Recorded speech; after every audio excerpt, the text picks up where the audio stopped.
السلام علیکم ناظرین، میں ہوں ثانیہ شاہ اور آپ دیکھ رہے ہیں آن لائن میڈیا گیلری۔ ناظرین، جیسا کہ محکمہ موسمیات نے پیشن گوئی کی ہے کہ 4 مارچ سے پاکستان میں طاقتور ایک مغربی ہواؤں کا سسٹم داخل ہو رہا ہے، جس میں پنجاب بھر میں شدید بارشیں متوقع ہیں۔ شمالی، وسطی، مشرقی اور مغربی پنجاب میں بھی شدید بارشوں کا امکان ہے۔ کچھ مقامات پر 50 سے 60 ملی میٹر تک بارشیں ہو سکتی ہیں۔ شدید گرج چمک اور ژالہ باری کا بھی خطرہ ہے۔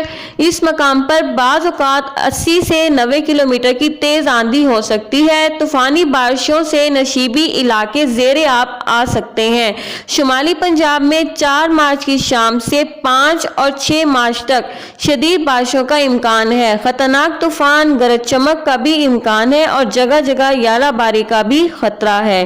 اس دوران ان شمالی پنجاب میں 70 سے 90 کلومیٹر فی گھنٹہ ہوائیں چلنے کا امکان ہے۔ بارش کی امکان جہاں 35 سے 50 ملی میٹر تک رہ سکتی ہے۔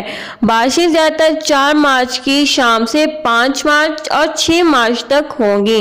بارش ملتان، ڈیرہ غازی خان اور بکھر، خانیوال، ساہیوال اور ٹوبہ سنگھ میں بارشیں 20 ملی میٹر تک بارش کا امکان ہے۔ بھاولپور، بھاور نگر اور اس کے ساتھ دوسرے علاقوں میں بھی 5 ملی میٹر سے 10 ملی میٹر تک بارشوں کے ہونے کا امکان ہے۔ ناظرین، اور یہاں پر زیادہ تیز بارشوں کے ساتھ ساتھ زیادہ تیز ہوائیں بھی چلنے کا امکان ہے اور ژالہ باری کا بھی خطرہ ہے۔